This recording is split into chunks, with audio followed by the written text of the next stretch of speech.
Hey everyone, Mike Esther Cheese here. You see this guy? Take a good look at him. You see him? This guy's name is Alfred E. Newman.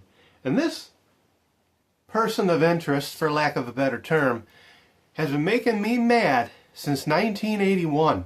1981. I've had enough. Alfred, I've had enough of you. I'm going public now. I'm letting you all know how this man has bothered me since 1981, because we're going to go through a plethora, if you will, of mad magazines. I'm mad. I don't know if you're mad yet, but I guarantee you, before this episode's over, we're going to be mad together. Are you ready to do this? Let's get it on.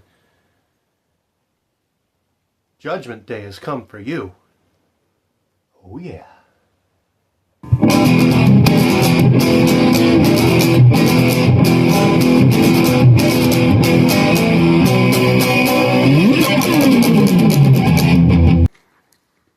Like I said, I still got the tripod set up.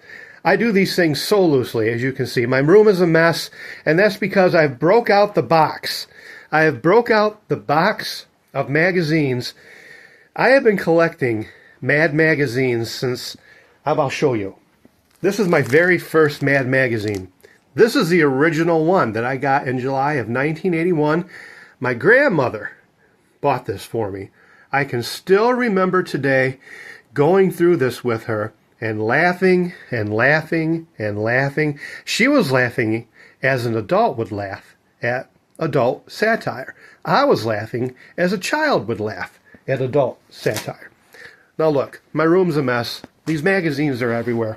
I just want to give you a brief overview of how we're going to do this. These are from 1984. These are from 83. These are from 85. October 2003. March 95 through July of 96. These were all subscriptions I had.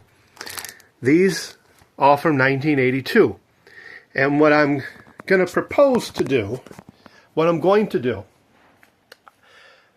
to pause the video here. We're going to do some edits. I'm going to bring you through a little bit of the history of Mad Magazine. Somewhat. We're looking at this from this fan's point of view. I'm not going to get into all the dynamics. Mad Magazine's been around since 1952. It's still published today. I believe it's by DC Comics. It's a wonderful publication. It's a rite of passage, if you will, for someone like me growing up. I know a lot of you. If you're watching this video, you know exactly what I'm talking about. My journey is going to pretty much cover the 1980s with this. Some of your journeys are still going on. I want to show you one more thing. This is cool. You're going to love this. I'm just going to grab it. This here, this Mad Super Special, I have the record in here still. We're going to listen to this record. It's about graduation day. I'm sure a lot of you have this, but I always took good care of my magazines. This record is still playable.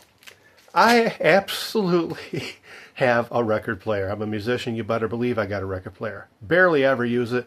I'm glad I still have it so I can listen to this with you today at the end of this video. What makes Mad Magazine so unique, if you will, is great artistry, great satire, and whatever came out in a particular year. Well, this starts with January of 1982. I believe Raiders came out in the summer of 81. Raiders of a Lost Ark is what they call their satire on this one. So this would be an original copy. Now, as we go through these issues, some of them are more well-worn, and you're going to see I got a subscription, and you can hear Ellie barking in the background because she hates raindrops, and she's barking at the raindrops. So we'll just have to leave that in because I'm not doing this over again. Thanks a lot, Ellie. Back to 1981, Raiders of the Lost Ark. They called it Raiders of a Lost Art. The issues are going to get way more pristine as a result of getting a subscription. So I'm just going to go through this really quick because what happens is you're going to see some of the. Okay, so Atari came out, right? Mad Invaders. They're spoofing Atari. Think about this. How important this is really in history. This is a time when video games was just coming out, and Mad Magazine was spoofing it, if you will. The Academy Awards, The Greatest American Hero. Now, if you grew up in the 1980s, you knew all about The Greatest American Hero. If you don't know about the TV series The Greatest American Hero, I highly suggest going to watch it because it's fun. And this is probably, Man of the Year. This is probably the issue of the year. We're talking about Pac-Man. Video Game Star, they gave him a name, Irving Pac, Man of the Year. Okay, so this is September of 1982. Oh my gosh, if you've never played Pac-Man, this game was epic when we were kids. 1982. This Space Invaders and Pac-Man launched the video game era, if you will, as we know it. Now, pause this really quick, get right back to you.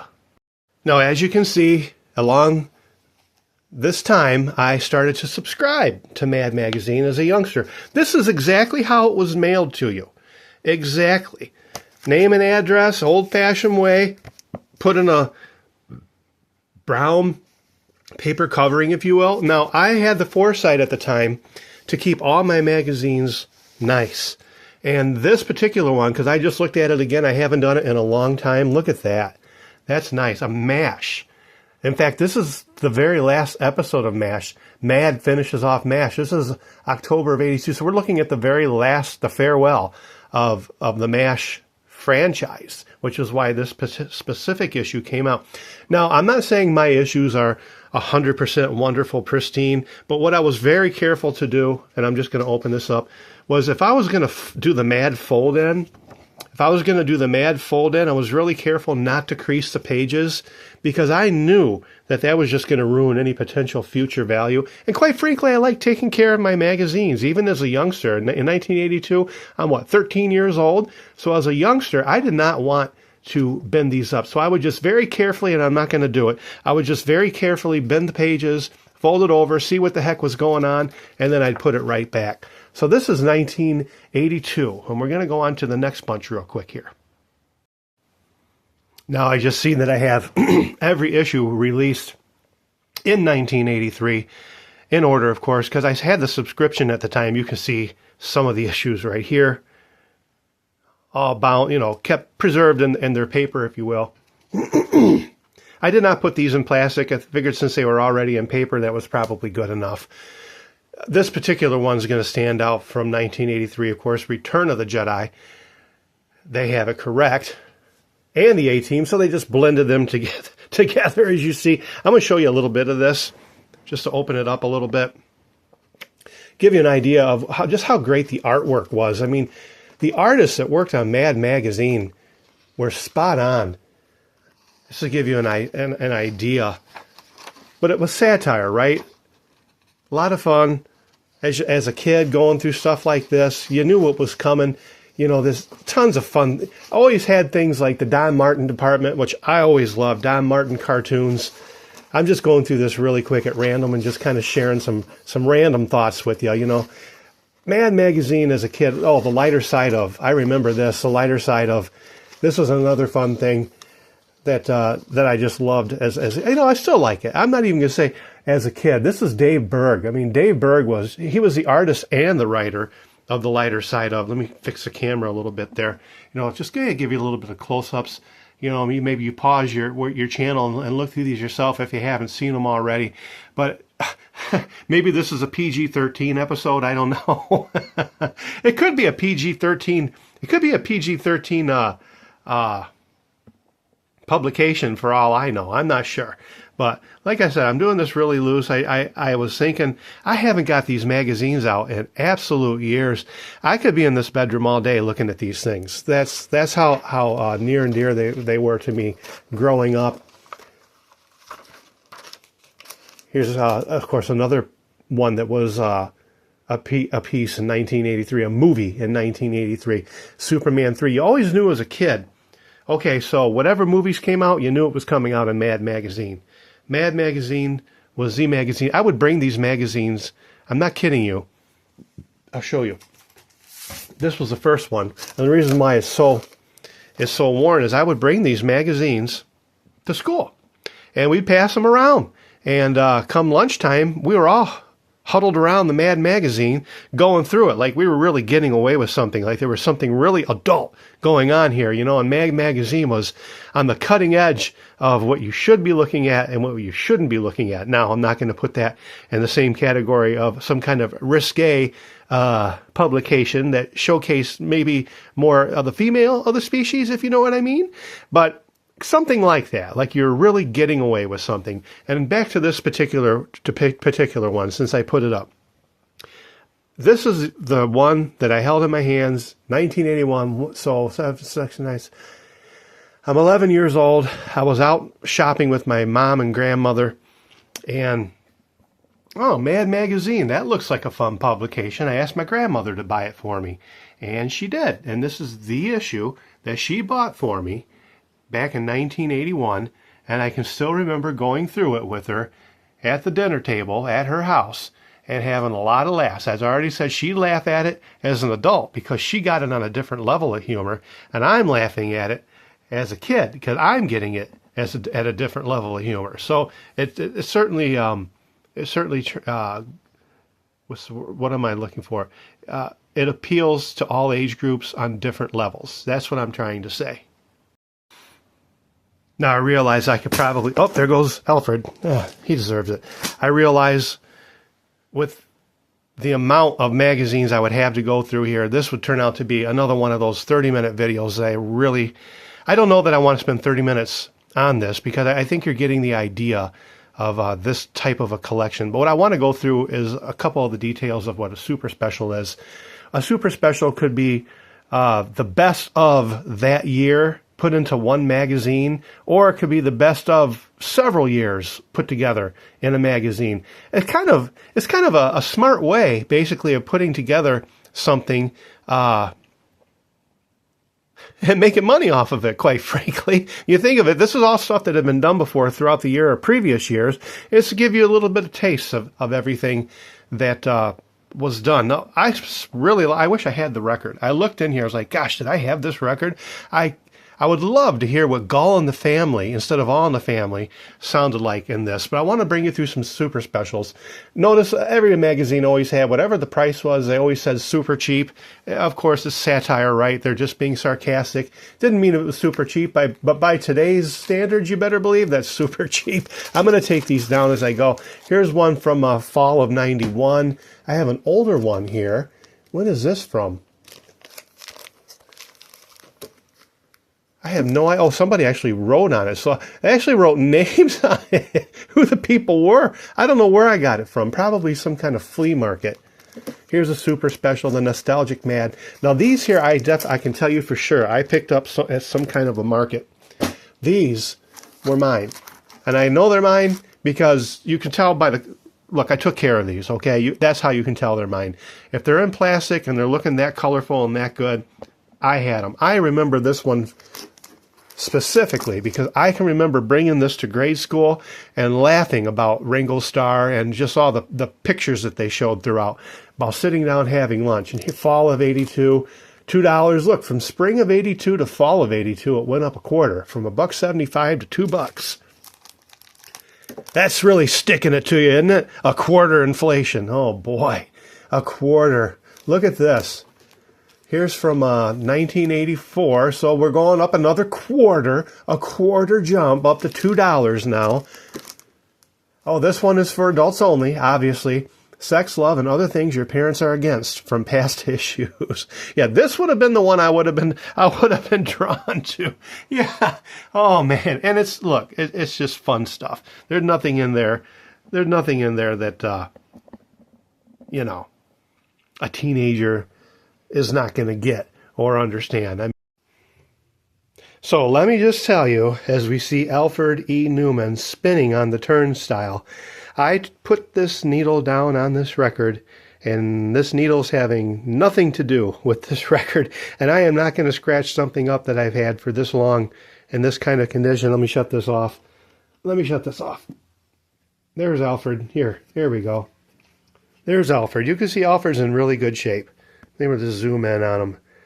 Yeah, on a good record player, Alfred's going to be spinning and spinning and telling us his tale. But this is, for whatever reason, I'm just not having much luck with it right now. And I'm not going to scratch this up just to have a shot at a really good YouTube cool piece. You know, that's just not going to happen. So, sorry, I tried. See that smile he's giving me right now? He's saying, what? Me worry? And pushing it right onto me. I'm going to say the same thing then. What? Me worry? Sorry, folks. It's just not going to happen. It's a no-go with this one. So that was an epic fail. Yeah, that's how it should look. You know, just kind of put it on the turnstile, put the needle to it, and away she goes. But, you know, all things considered, the fact that this came out in summer 1982, and I've nestled it back into the magazine as I've kept it since 1982. The Mad Laugh record. You know, I think if you research this on YouTube, someone else has already done this. If I remember, I looked something like this up quite some time ago to see if somebody had actually recorded this. So it is available somewhere on YouTube. It's all about graduation day, and it's just kind of a real cool memento type thing to have, you know, and I wanted to, but look at, you know, it's in good shape, right? I mean, the magazine since 1982, it's in good darn shape. And, you know, I wanted to play it for you, but look it up, and I think you'll find that you can find this on YouTube already. So I'm going to close with this. I'm going to try and keep my hand out of the way. I'm not doing the camera this time, the Acaso. I'm just doing the phone. Sometimes it's easier, and quite frankly, for inside, it does a lot better with this. Put my regular shirt back on. Had to do some things in between. A couple hours has passed since I even started this video. But look, thanks so much tuning in today. If you haven't subscribed, please consider doing so. If you haven't liked, please consider doing so. If you haven't left a comment, hey, heck it, leave comments. Go through all the other videos. Leave comments with those too. I'm having a blast doing this. I'm not going away. This is my new fun thing to do. This channel is going to be on for a long, long time. It's showing growth already. And I'm really enjoying doing this. And I know you're enjoying watching it. And, you know, Mad Magazine was part of my growing up. So many fond memories of sitting in middle school, really, 6th, 7th, 8th grade, sharing these with the kids I was in school with at the time. I went to a Catholic school at that time, so the classroom setting was you didn't change classrooms. You stayed in the same classroom with your friends. You kind of grew up together all the way through 8th grade. Then you got into high school, and that's when you started doing the classroom changing thing. So I was sitting there, and we would giggle our way through these things, and just great memories with a magazine, a publication like this. I wanted to share some of it with you. I could have done an hour-long video easy with all the magazines that I had. I was just glad that I had, as a kid, the foresight to keep them in good shape like this, because it's just nice to have something that's in good shape like there. Now, there's not a ton of value monetarily associated with these. Like I said earlier, it's not monetary. It's my own personal value that I place in these magazines because of all the memories that they have for me. I hope you enjoyed this video. I have other magazines in there. I have a lot of Sports Illustrated magazines. I also had a subscription to from the Michael Jordan era, and those are in really good shape, and I know there's value to those if I chose to get them graded and went through all that. But again, it's sentimental value for me. Being a big sports enthusiast, as you know already that I am from my previous videos, those are staying in the box. They're not going anywhere. They're pristine as far as my value goes.